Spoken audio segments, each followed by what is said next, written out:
Welcome back to a brand new episode of Conference Chatter TV, where I pick every game in the Big 12 this college football season. Thanks so much for joining me for another episode. My name's Eric Sorrentino. I'm the KSports.com Big 12 blogger, and I have some games to pick here in Week 11 in the Big 12 Conference. For the season, I'm 61-16 in picking Big 12 games. This season, that's a 79% clip. Last week, that crazy, wild week, was not too kind to me. I was 2-4 last week in picking Big 12 games. So let's see if I can improve here on Week 11, and let's get right to it here with the first game in the Big 12. It's going to be K-State at number 20, Missouri at 11:30 a.m. I'm going to go ahead and take the Tigers in this. I'm going to go with Missouri, and I'm counting on a few crucial factors taking place that will enable Missouri to win. First off, I'm counting on Blaine Gabbert to have a better game than he's had in the past 2 weeks. Gabbert's really been struggling. In the past 2 games, both losses, the junior's completed only 40% of his passes. That's not going to get it done. And most of these completions, when he is completing a pass, they're short completions. In the last 2 games, Gabbert only 3.95 yards per completion. That's really, really low, and that tells me that he's completing a lot of these passes just the safe underneath routes. He's not getting people down the middle of the field. He's not hitting his receivers deep. And that 3.95 is very low. He's usually at 6.4 yards per completion. So I look for that to improve this week because they've really struggled these last 2 games in the pass. And that's not unlike Missouri. They usually throw the ball effectively. They haven't these past 2 weeks. The next thing I'm going to count on for Missouri is the defense stepping up and containing K-State's rushing attack, which all of a sudden has gained another dynamic element in quarterback Colin Klein, who got the start last week against Texas. And that combination of Klein, and we already know about Daniel Thomas and how unbelievably good he is, but with Klein and Thomas, that was way too much for the Texas defense to contain. I think Missouri does a little bit of a better job on Klein and on Thomas and picks up the victory. The Tigers have won the past 4 matchups against K-State, so I look for Missouri to make it 5 on Saturday at home. Next game is Iowa State at Colorado, 12:30 p.m. This is a tough game because Colorado is such a wild card. You know, how will the Buffaloes react in their first game this season without Coach Dan Hawkins, who was fired on Tuesday after going 3-6 this year, 0-5 in the Big 12. He was winless in conference games. And Hawkins was only 19-39 overall in 5 years in Boulder. So, you know, how will the Buffaloes respond?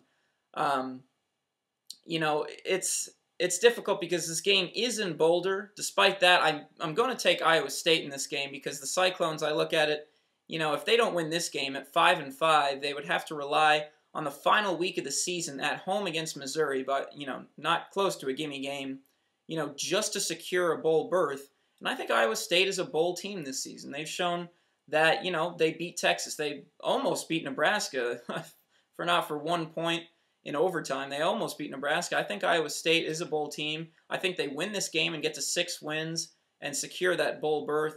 For Paul Rhodes, that's very impressive.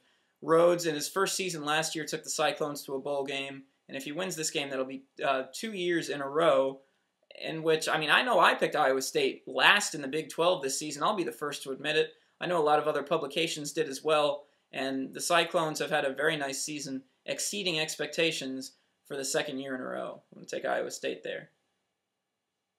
Next is Texas Tech at number 19, Oklahoma.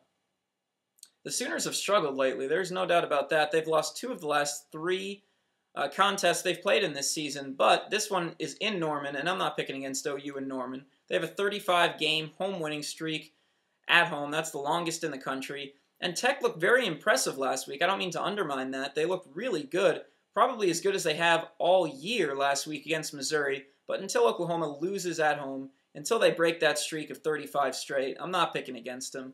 I'm going Sooners at home against Tech. Let's keep it going here. Number 23, Texas A&M at Baylor. 6 p.m. Another tough game to predict because Baylor, you know, they're 4-0 at home this season. They'll be playing this game in Waco, Texas, so you like the Bears' chances there. And Baylor's exceeded expectations as well. A&M's kind of had an up and down year. They've won their past 3 straight. Ever since they've put Ryan Tannehill at quarterback, it seems like this is a new Aggies team. So, who's going to get the best of each other here? I'm going to go with the home team and go with Baylor. They were embarrassed last week in a 55-28 loss on the road at Oklahoma State. I don't think there's any way they come out that flat here at home against a pretty darn good Texas A&M team these past few weeks. I'm looking at Baylor and Robert Griffin to rebound from that bad loss against Oklahoma State and beat A&M at home. Moving on here, it's Kansas at number 9, Nebraska, 6 p.m. in Lincoln. No question I'm going with Nebraska in this game. It's going to be a very interesting game. Now, obviously, Turner Gill, the head coach at Kansas, returning to Lincoln where he was a star quarterback, and is going to be on the opposite sideline here. I think that might be the biggest storyline going in this game. Another one is, how will Kansas respond after last week's crazy comeback victory against Colorado, 52-45.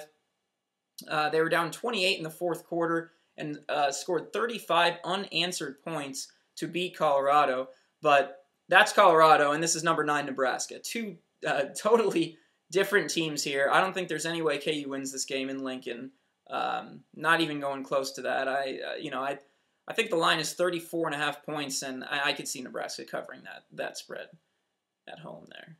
Final game of the week in the Big 12. Number 12, Oklahoma State at Texas, 7 p.m. prime time action right here on ABC. This is going to be a really nice game just because of the history going and how these teams are this year, obviously, as well.